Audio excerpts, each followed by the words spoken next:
only you people care about! When you think of the angry game reviewer archetype of the early YouTube days, the angry video game nerd comes to mind first. But people often forget that there was another man in the genre, often getting just as many views as James. But instead of covering old video games, he focused on new ones.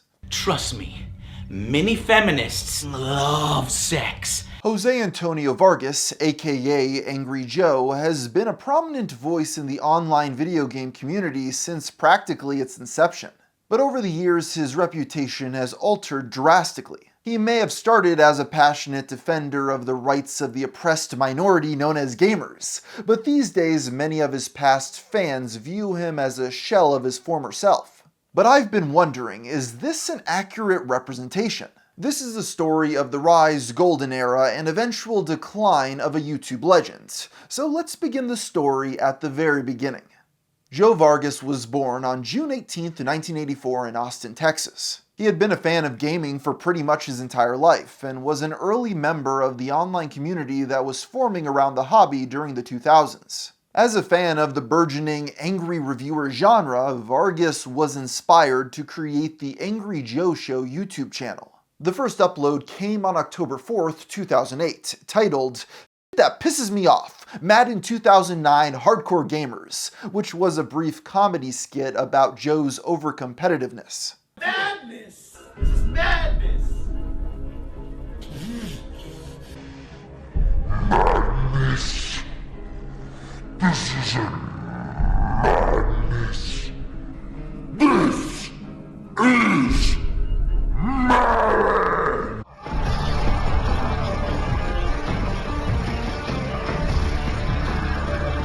This is what a majority of his older content looked like, as it took him a while to nail down a solid structure. He cranked out uploads at a rapid pace, sometimes posting multiple times a day.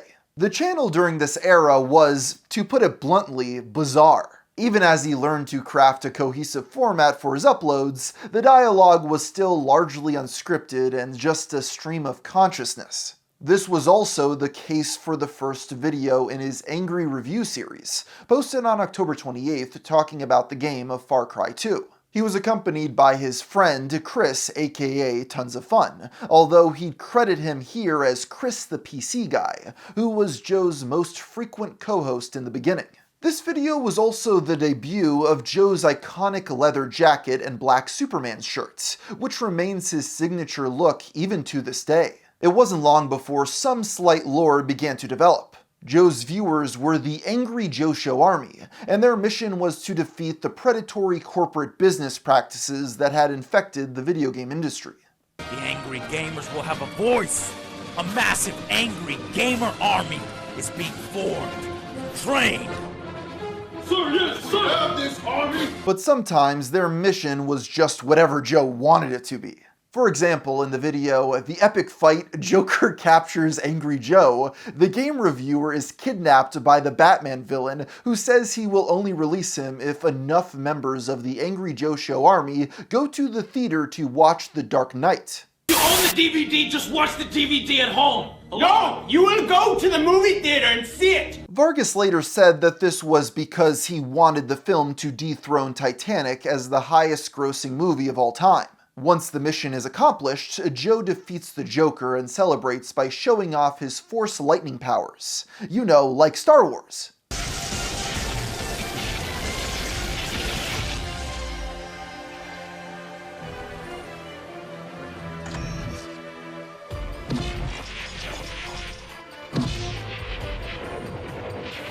No, I can't explain why the theme from Saw is playing in the background here. This is an early example of the consumer archetype, basically where nerds treat media franchises as sports teams, where they root for their favorite IP to win by getting a higher box office gross for a multi-billion-dollar media conglomerate. Strange as they were, these videos gave Joe a modest audience that grew fairly rapidly, as he reached 2,000 subscribers by January of 2009.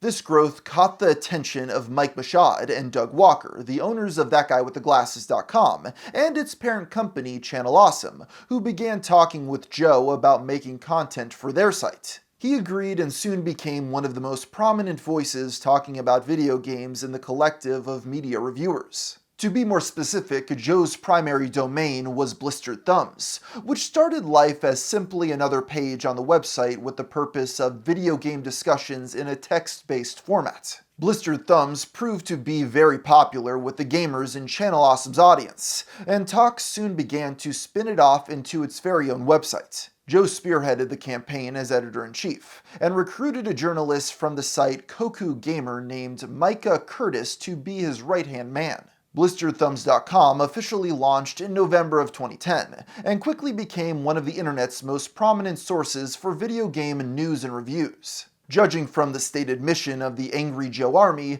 it should be obvious that Vargas viewed himself as a champion for gamers and video games as an art form. You have to realize that the late 2000s and early 2010s was a time when corporate influence infecting the hobby was a big point of conversation, and Angry Joe was at the forefront. One of the primary targets for his ire was the Spike TV Video Game Awards show. While it was advertised as essentially the Oscars for gaming, Joe and many others thought it was overly commercialized and out of touch with what gamers wanted. And with his rise in popularity due to Channel Awesome and Blistered Thumbs, he was finally able to do something about it. Due to this increased influence, Joe was invited to the 2010 VGA show as a journalist. His hope was to get a one-on-one interview with someone involved in the behind-the-scenes decision-making, and his wish was granted when the host and executive producer, Jeff Keighley, agreed to talk with him. Unfortunately, this did not end up going smoothly, as shortly after the event, Joe posted a video of the interview. I don't know where he is, and then out of nowhere, I literally see him sprinting towards me, and he's like, Joe, come on, you got 2 minutes, go. Joe, you got 2 minutes, go. That is not how you start an interview. That very first thing, he has me on my back foot right there. You have 2 minutes, go.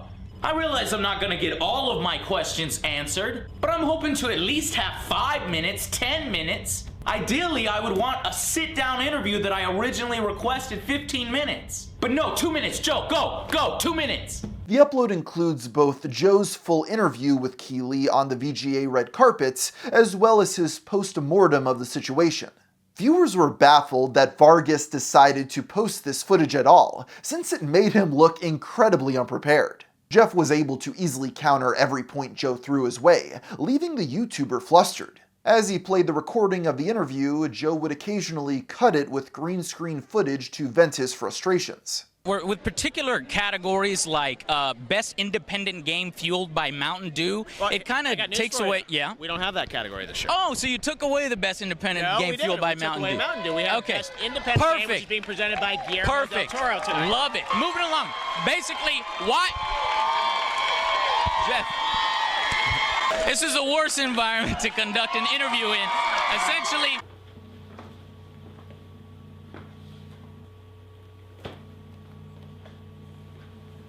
In fairness, even though the YouTuber was incredibly critical of how Keighley had behaved, he was equally critical of his own handling of the situation.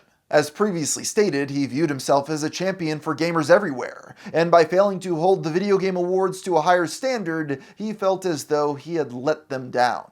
This video has gone down in infamy as one of the most embarrassing moments in Angry Joe's career, to the point that it's practically impossible to discuss him online without it being addressed. He did somewhat get the last laugh in the end though, as a couple of years later, Jeff Keighley was interviewed while sitting right next to a bag of Doritos and several bottles of Mountain Dew, all while a giant standee for Halo 4 loomed large behind him.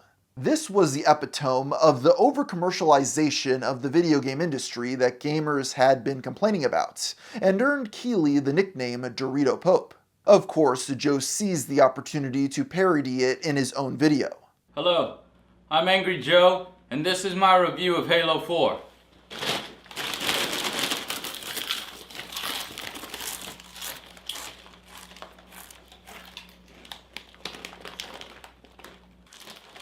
It's a good game, and I got plenty of bonus XP. But even though people didn't necessarily love Mr. Keighley, the disastrous VGA interview still did some damage to Angry Joe's reputation. It didn't help that 2010 was also the same year in which Joe made a video at E3 with another Blistered Thumbs contributor named Spoonie, who shouted and made a scene in the middle of the show floor. Betrayal! What? Betrayal! Betrayed me! This game sucks! It has been claimed that this incident caused all Channel Awesome contributors to be temporarily banned from E3, although there is no evidence to support that. Regardless, these instances set Blistered Thumbs on the back foot in terms of their journalistic integrity, and the public embarrassments echoed an uneasiness that was bubbling behind the scenes. One of the earliest issues that arose came from the website's comment moderation, where users' posts were often taken down without warning and some were outright banned due to the poor communication of what the rules were. While this was a site-wide problem, one of the biggest exacerbators was Micah Curtis, who was self-admittedly in an unhealthy headspace during this time. I was a miserable bastard, and I couldn't let go of my divorce, I couldn't get past my flaws, I couldn't get past anything. I was a prick. Quite frankly though, I hated the audience. I fucking hated the Blistered Thumbs audience at the start. But the thing is that I hated the audience and I hated gamers because I hated myself. It was because of this that Joe and the Channel Awesome higher-ups decided to strip Curtis of his editor position, sending him off to work on himself. A few months later he returned with a more positive outlook, managing to reclaim his old title. What followed in 2011 was Blistered Thumbs' strongest year, as the site was consistently pleasing its readership with well-written reviews and articles. Despite the rocky beginning, perhaps Joe and his team could still turn Blistered Thumbs into the titan of gaming journalism that he desperately wanted it to be. However, there were still a lot of problems with the management that fans were not privy to, which had potential to bring everything down. For starters, a common thread shared amongst many former contributors was that Joe was not the strongest leader, and it certainly didn't help that he was receiving very little support from the people above him.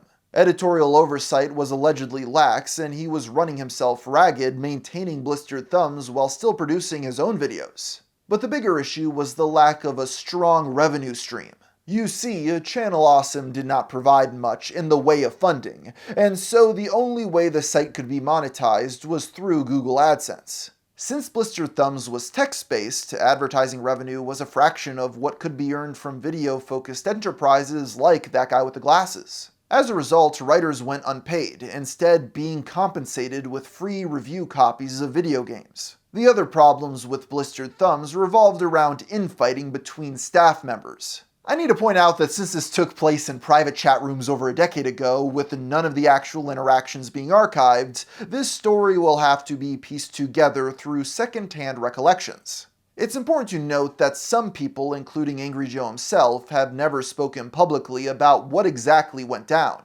Allegedly, the conflict stemmed from a disagreement between two writers, Micah Curtis and Eli Simet, who was also a former journalist from Koku Gamer. While the two were initially good friends, as time went on, irreconcilable differences began to form in their worldviews. To put it simply, Eli held strong progressive values, what some at the time might have referred to as SJW, while Micah was strongly against that. This all happened in 2012, a couple of years before the beginning of the Gamergate movement that tore the internet in half. Gamergate was about ethics in gaming journalism, or was a harassment campaign against women in gaming, depending on who you talk to. The opposing views of these two men were the perfect microcosm of the battlefield that was beginning to form. According to another Blistered Thumb writer named Robert Grosso, the two often butted heads both over politics and how to run the websites, with Joe caught in the middle. I had an inkling of issues between Eli, Micah, and Joe because of the writers' chat room, where they talked a lot. Sometimes it was healthy debates, sometimes it was not, to put it lightly. Micah was always a strong personality like Eli, and both had different ideas regarding how to showcase content. Reportedly, the animosity drove Eli to try and convince Joe to fire Micah on multiple occasions to no avail. This only further served to irritate Eli, leading to him going over Vargas's head and contacting a Channel Awesome administrator by the name of Holly Brown to see if she could do something about it. Coincidentally, this was during a time when Micah was engaged in a separate beef with Joe's then-girlfriend Amanda, who was also a content creator, when he posted a negative tweet that she reportedly thought was about her. Around this time, I had managed to anger the woman he called his girlfriend, but I prefer these days to call her his former pet horse, Amanda. You look at her face, you'll see why I say that. She threw a fit over something that she thought I had directed at her on Twitter, when really I was complaining about something that Yahtzee Croshaw had said on Zero Punctuation. So, sorry Amanda, you were never that special. From there, though, she then vocally quit the site over it. Her little tantrum was noticed by Holly, who, at the behest of Eli, used this as leverage with the Walkers and Mashad to try to show that Joe and I could not do our jobs properly, and that Blistered Thumbs was one giant mess. While Micah frames the Amanda incident as the primary factor that got him and Joe removed from Blistered Thumbs, others have said that it was for entirely different reasons. Austin Yorsky, the man who took over for Vargas as the new editor-in-chief, spoke about it in an interview years later. Joe's departure from Blistered Thumbs was entirely unrelated and, in fact, quite complicated. I wasn't privy to 100% of the relevant conversations, but I was involved in a number of them, and have spoken at exhausting length with those who were present for events at which I was not. Channel Awesome was frustrated with Joe for multiple reasons, including Blistered Thumb's poorly built website and his inability to instantly replicate the success of That Guy with the Glasses. A personal incident which is beyond the scope of this conversation made it difficult for Channel Awesome to justify allowing the argument to continue. Whatever the reason, Angry Joe was now out as editor-in-chief of Blistered Thumbs after a 2-year tenure. The following year, the website was closed, folding the publication back into the main That Guy with the Glasses website, where it continued on before ultimately shutting down completely in the late 2010s. As time went on, there just became less and less demand for text-based reviews when they had so many creators making videos about the same topics. And even though he had ultimately failed with Blistered Thumbs, Joe still remained one of the most popular personalities in that niche. In fact, he was essentially part of the main cast of characters for Channel Awesome, appearing prominently in crossovers and anniversary movies. One of my personal favorite roles for him is in the Christmas special, You're a Rotten Dirty Bastard, in which the nostalgia critic sees what all of his friends' lives would be like if he was never born. We're at the residence of the one you call Angry Joe. Angry Joe, well good. That little pipsqueak wouldn't be anywhere if it wasn't for me. No, absolutely not. No, I'm through dicking around here, Canada. You get rid of that snobby little province of Quebec, or I'm gonna get rid of it for you, you understand? You see, the American people, they didn't elect me to be some kind of pushover. He's the f***ing president of the United States! During his time as editor-in-chief of Blistered Thumbs, Vargas was now revamping The Angry Joe Show. This is when the series started taking the shape fans were generally most familiar with, featuring a format of Joe talking about the game he was reviewing on his space station sets, while graphics appear on the screen behind him, intercut with skits featuring him and his friends. His most frequent collaborator was Joe Lopez, better known as Other Joe, who usually acted in whatever supporting role Vargas needed for a video. Even though he incorporated costumes and skits into his content, Joe didn't give his series a deep lore in the same way his Channel Awesome contemporaries like Linkara did. He did have an arch-nemesis, the Corporate Commander, clearly modeled after Cobra Commander from G.I. Joe. This villain was a stand-in for all greedy video game executives and gave Joe someone to take out his frustrations on. Yes, I did it! I finally did it! Joe is so pissed off!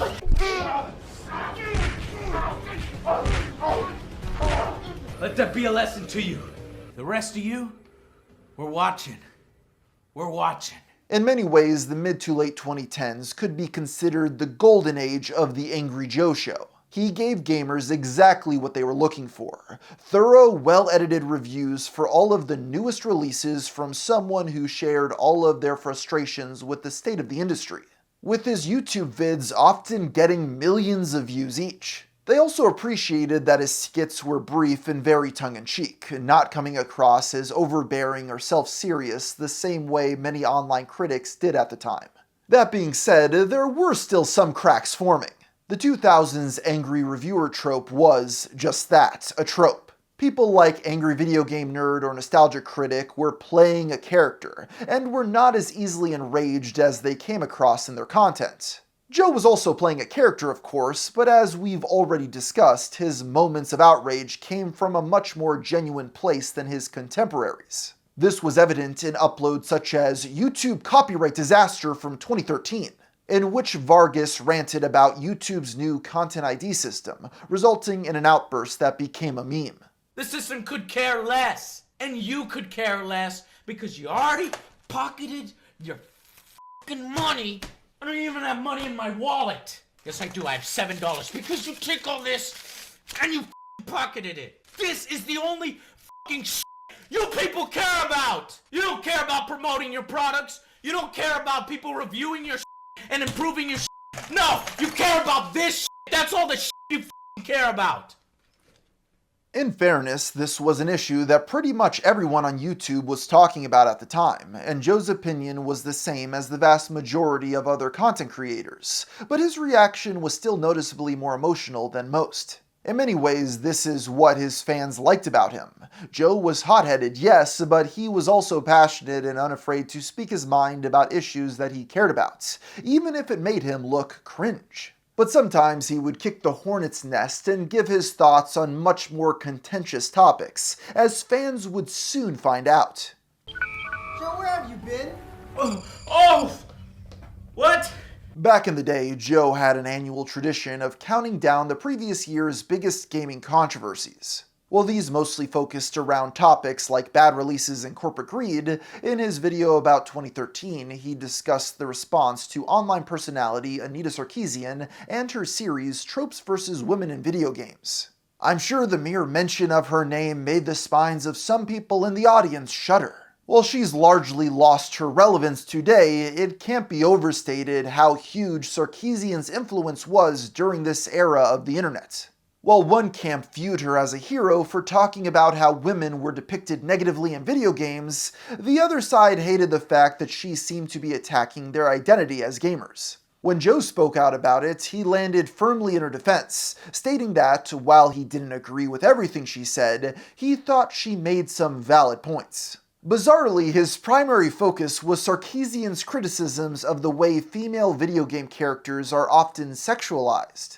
The controversy and issue is the gross reaction to it by many butthurt man-children and actual clueless little boys who think that this woman is out to take away their porn and video games permanently, and that she will somehow actually end up doing that. And this next thing is gonna blow your f***ing mind. Trust me, many feminists love sex. They love sex in video games just as much as men, whether it's Mass Effect or Witcher 2. And if it's done right, it adds to the story and personal connection to the game and characters. It's hot. But when it's done poorly, it feels out of place and just an excuse to show a boobie to an immature crowd. Given the choice, you'd pick boobs that are worth a damn every single time. This was the moment that caused some viewers to start turning on Vargas, accusing him of becoming a social justice warrior. Interestingly though, when he talked about Gamergate in his 2014 video, he took a much more middle-of-the-road stance. You see that the GG movement is a relatively small but vocal group on Twitter. Not all of them are bad guys. Anti-GG, you've got to stop bullying them. You've got to stop doxing them. You got to stop harassing them, saying that their movement is all garbage. You don't understand that people find identity within these movements. I understand what it's like to create a community. I run the AJSA. A lot of the people within GG found GG at a rough time in their lives. They made new friends. They played video games. They have a common goal. And they're going to defend their right to exist as GG to the death. And GGers, you need to realize that some of these people who are social justice warriors, who just want people to be more civil and point out inconsistencies, and the hardcore radical feminists who like to critique video games in their own way, even if you don't agree with them, they're not people, they're not fake gamers, they're real gamers. We're all gamers here. They have a right to their opinion. If you were around during 2014, you would know that this was a shockingly level-headed take for someone to have during the height of Gamergate. This was a time when both sides were tearing at each other's throats, each believing the absolute worst of the other. But Joe, having been steeped in gamer culture for his entire life, was able to see the bigger picture. I really can't stress this enough. Nobody was talking about Gamergate in 2014 the same way Joe did. Speaking of Gamergate, there was another controversy mentioned in this video that, even though Joe was not directly involved in, I would be remiss if I didn't at least mention here. You see, earlier that year, the online gaming network Polaris had held a game jam, basically an event where developers were tasked with creating the best video game they could within a few days. Angry Joe, being a partner of Polaris, was chosen to be one of the judges. The intention was that this would be filmed and presented as a web series, and in order to increase the budget, they were sponsored by the Dorito Pope's beloved Mountain Dew. Now, we already know Joe's opinion on corporate influence in gaming, and his thoughts on Mountain Dew sponsorships specifically, so it's no surprise that he was not a fan of this idea. And as the drink company began exerting more and more control over the production, he and his fellow content creators became fed up. I butted heads with him several times. I laughed out loud over his insistence that I drink Mountain Dew and have a bottle in front of me at all times. I must have put 3 or 4, 6 bottles under the table by the end of it. The main source of these problems was a producer by the name of Matty Lashem, who the corporation hired to increase the drama. One of his primary methods of doing this was to try and instigate gender-related arguments between the men and women. Among the developers involved in the game jam was Zoe Quinn, who just a few months later would be the person responsible for firing the first shot of the aforementioned Gamergate movement. She had been teamed up with, I kid you not, John Jafari, aka JonTron. Neither the YouTuber or game dev were known for their strong political beliefs publicly at this point, yet it was something that Matty was hell-bent to capitalize on, harping on the two of them when they had the smallest of disagreements. All of this and more piled up, and caused the developers and judges to walk off the sets, resulting in the Mountain Dew game jam falling apart after just one day, with John and Joe chilling afterwards with their newly discovered free time. Be Tom, or is it gonna be John? John or Tom? They're both 3 letters. Oh, it's John! Yeah, you won that. You have to realize they had a load of beers way before that point. I hate doing This is literally late hour. Why did I suggest it? Again, that was an incident that had very little to do with Joe himself, but it does serve as another example of him being willing to speak his mind despite corporate pressure. That being said, there were times that he found himself being accused of hypocrisy. This point requires us to talk about one more thing that happened to Vargas in 2014. As it turns out, it was the same year that Justin Carmichael, known online as Jew Wario, took his own life. While Carmichael's legacy has become incredibly tainted today for reasons we truly don't have time to get into here, back then he was one of the most beloved creators on Channel Awesome. Shortly after his death, Joe posted a tearful video memorializing his friend. I probably will never have the words to describe the type of person that Justin was to everybody around him. While this upload has since been deleted and thus none of what I'm about to say can be proven, Reddit posts from around this time claim that the video was fully monetized. Speculation in this thread varies wildly, with some people saying that Joe was forced to run ads on all of his videos due to his deal with Polaris, while others made the assertion that all of the revenue would be donated to Carmichael's family. Still, others insisted that the video was not monetized at all. Again, through my research, I can't say for certain if Joe made money from the memorial, but regardless, it did serve to poke a hole in Vargas's credibility for a subsection of his audience. That and the fact that Jew Wario ended up being a rapist, but that's a story for another day. Regardless of any controversy he may have found himself in, though, the Angry Joe Show was still widely viewed as a reliable source for well-thought-out and professionally edited game reviews for many years. But in 2017, fans noticed a drop-off in the number of videos being uploaded to the channel. On July 14th, both Joes posted a vlog explaining that they would be taking a 2-month hiatus from angry reviews due to burnout. This did upset some of his fans, but was largely understandable when presented in a vacuum. The real problem is what happened next. Just 4 days later, Vargas uploaded his video about the Season 7 premiere of Game of Thrones, taking the form of an hour-long unscripted discussion between him and his friends with minimal editing. Needless to say, this is not what people wanted to see from the channel, especially since he had just announced his hiatus of the series the majority of people were subscribed for.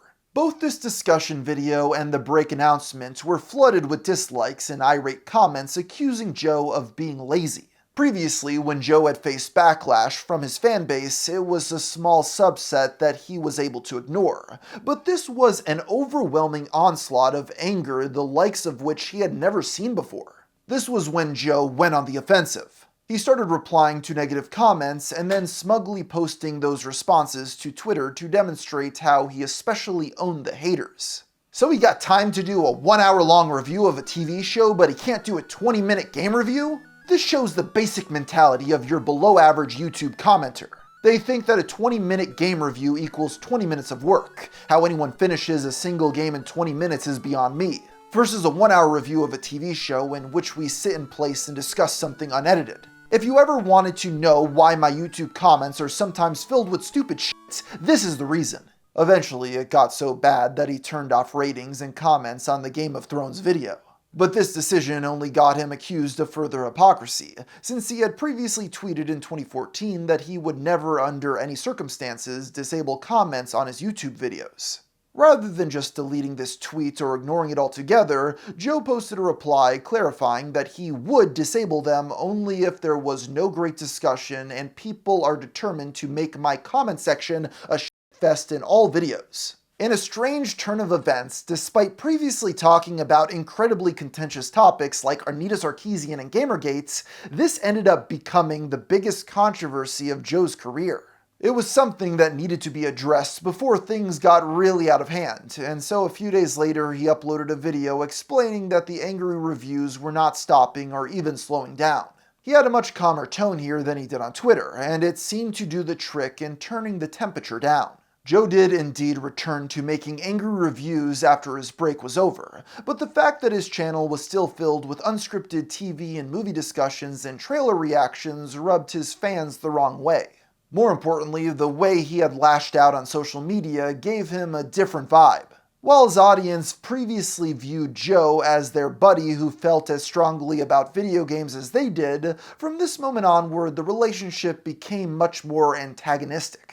As time went on, Joe and his fans started fighting more and more. Some of these were minor scuffles, such as his brief encounter with the Kingdom Hearts fanbase. This is a series known for deep and often confusing lore, giving it a bit of a stigma in the wider gaming community. This in turn has made its diehard fans incredibly protective against any reviewer who doesn't have a thorough understanding of the franchise. When Kingdom Hearts 3 was coming out, Joe caught flack from these avid players for exactly this reason, and made several posts about it on Twitter.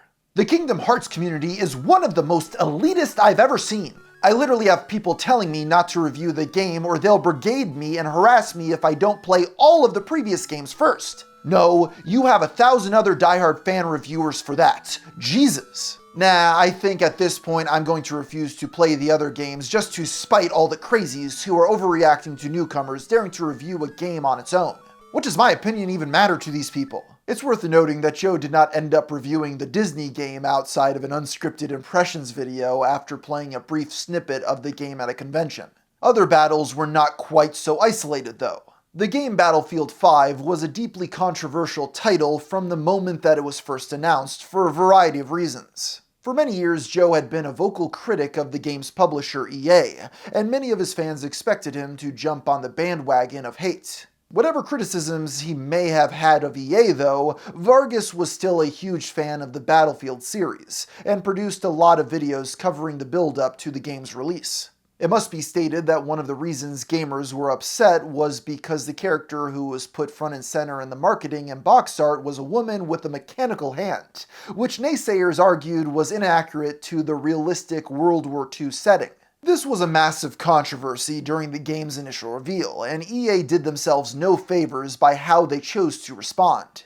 Their chief creative officer, Patrick Sutherland, spoke about the backlash in an interview, saying, "The common perception is that there were no women in World War II.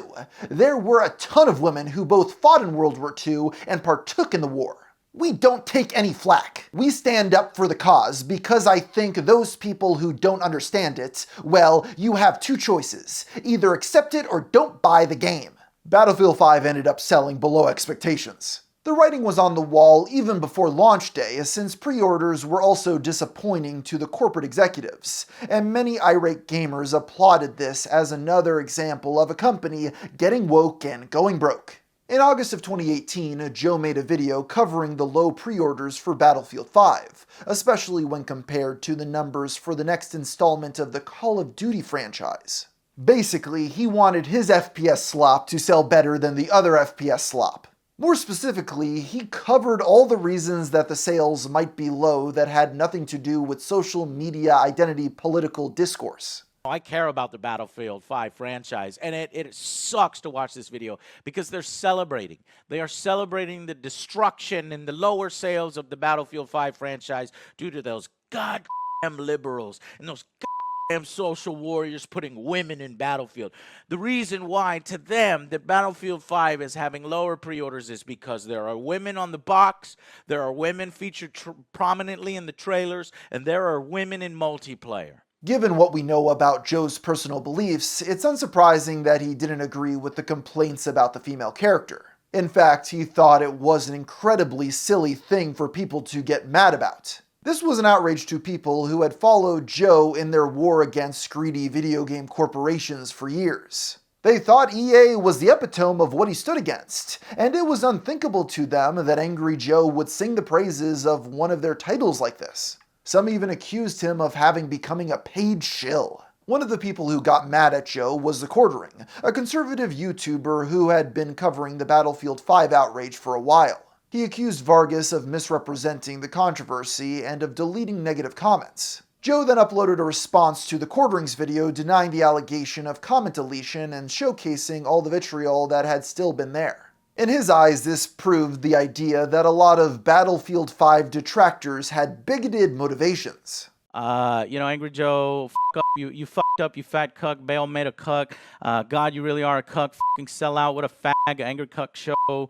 not my Joe, well, he's a dirty fucking Mexican, you sell out, pissed off Pedro. It should be noted that when Battlefield 5 finally launched, Vargas was much more critical of it. But at this point, the situation had grown beyond that, as it launched a long-standing beef between Angry Joe and The Quartering. The two got into several heated arguments on Twitter over the years, including one in September of 2020 about football players showing support for Black Lives Matter. A similar incident to the Battlefield 5 saga happened with the release of Star Wars Episode 8: The Last Jedi. You don't need me to tell you about the controversy surrounding this movie, since the effects of it are still being felt to this very day. Nobody was able to have a neutral opinion. It was either the single greatest or single worst thing to ever happen to Star Wars. Joe was largely positive on it, which in and of itself courted some controversy. But even though he liked the movie, he still posted a video with his friends titled, "Top 10 Reasons Why The Last Jedi Made Me Angry." The image of the thumbnail spread briefly as a meme on Twitter, leading to Joe inadvertently becoming one of the faces of the anti-Last Jedi crowd online. Many people who didn't watch his video just assumed he flat out hated the film. That group was sorely disappointed a few days later when Vargas posted another vlog titled, "Top 10 Things I Got Wrong About The Last Jedi," going over the way he had accidentally misrepresented the film in his previous upload. This infuriated onlookers who believed Joe was backpedaling his opinion. Others once again accused him of selling out when they discovered his network, Maker Studios, was owned by Disney. To be honest though, none of those incidents are all that bad. Sure, they may have harmed Joe's credibility in the eyes of some people, but there's really no evidence to suggest he was actually being paid for his opinions. Even if he was saying things some people didn't agree with, there was nothing here that had the potential to destroy his career. No, if someone wanted to attempt that, they would need some stronger ammunition. This brings us to June 20th, 2020, when a Twitter user named Ashley came forward with a story from April of 2018. According to her, she had met Joe during a party at the PAX East gaming convention, and the two had followed each other on Twitter. After she got back to her Airbnb, she messaged him and offered to go to his panel the next day, to which he replied, "Def, see you at the panel," which I haven't prepared for at all and will most likely be a complete disaster. LOL. But maybe you can cheer me up after it sucks balls? Ashley claims to have missed the flirty tones of this message, though I don't know how. The next day after the panel, Joe allegedly whisked her away from her friend before she had time to react and invited her to a dinner he had scheduled with his YouTube representatives. On the cab ride there, he briefly lost his phone and asked to use Ashley's to call it, eventually discovering it was in his pocket all along. In hindsight, Ashley suspected this was a ploy to get her phone number. Before heading to the restaurant, the two made a brief stop at Joe's hotel so he could take a shower. He allegedly asked her if she wanted to join him, but she refused, waiting in his room until he was finished. They then sat next to each other awkwardly at the foot of his bed for a few minutes until their table was ready, during which time he reportedly took a selfie with her for some reason. Once at the dinner, Ashley claims Joe introduced her to everyone as his girl, and didn't let her use her phone at all to contact her friend or her boyfriend. Afterward, she was whisked away to yet another party at a bar where her phone was taken away for several hours. By the time she had finally got it back, Joe had gotten drunk and began angrily asking her who she was trying to contact. Suspecting it was her boyfriend, he allegedly lashed out at Ashley, accusing her of using him for clout. After the fact, Ashley had tweeted about the situation without naming names and had contacted Joe's management company, who claimed that it would be taken care of. When the woman saw nothing coming of it, which in hindsight, what the hell did she expect would be done, she finally decided to take matters into her own hands and publicly warn people about Joe. As far as evidence is concerned, Ashley didn't have much beyond screenshots of text from Joe and from anonymous people from the event, who agreed that she had been treated inappropriately, whatever that means. When Ashley posted these allegations with Joe's name attached, they quickly started making waves. You have to remember that the 2020 lockdowns were the absolute height of Me Too stories about YouTubers on Twitter, bringing even more attention to this tale than it otherwise may have gotten. Joe chimed in a couple of days later, unequivocally denying the claims and stating that his lawyer would be getting involved. The day after that, he posted a twit longer giving his side. As he tells it, he had never suggested having sex, nor had he ever prevented her from contacting her friends. Ashley had simply been an invited guest who hung out with him for a day, nothing more or less. While we don't know exactly how the situation transpired after Joe made the statements, Ashley deleted her blog post with her accusations and hasn't been active online for several years. While the woman's story was bizarre as it frames some awkward flirting as a Me Too story, at the same time, Joe claiming that he didn't have a romantic interest in her is also laughable. Come on, man, you met a random girl at a convention, invited her to a restaurant with your YouTube reps to look like a big shot, and brought her back to your hotel room as you invited her to take a shower. Let's not deny what was going on here. Like, you didn't do anything illegal, so why present it like you just wanted to be friends? That essentially brings us to modern day, as Joe has mostly stayed out of the public since then. He was tangentially involved in the Change the Channel controversy when practically every Channel Awesome creator made a mass exodus from the site. Unlike his peers though, Joe made very little noise about it, only posting a single tweet saying he had left the site for unspecified reasons. These days, the vast majority of the content on the Angry Joe Show channel are unscripted discussion videos, with proper angry reviews popping up once in a blue moon. Even then, many of the videos in this series have become off-the-cuff conversations. This has undoubtedly alienated a lot of his former fanbase, but he makes enough money to sustain his lifestyle for the foreseeable future. Outside of YouTube, he also still spends a lot of time arguing on Twitter, but he mainly sticks to politics and his hatred of the Trump administration rather than video game discourse. In conclusion, I put Joe in an archetype I like to call the YouTube boomer. Now approaching middle age, he appears to have given up on trying to reinvent his content, instead sticking to providing easy-to-make videos to an aging millennial audience that watches as comfort food. Regardless of how you feel about his current content, it can't be understated how iconic he was during the early days of online video reviews. And the fact that he never really got into any major controversies in his 20-year career should be commended.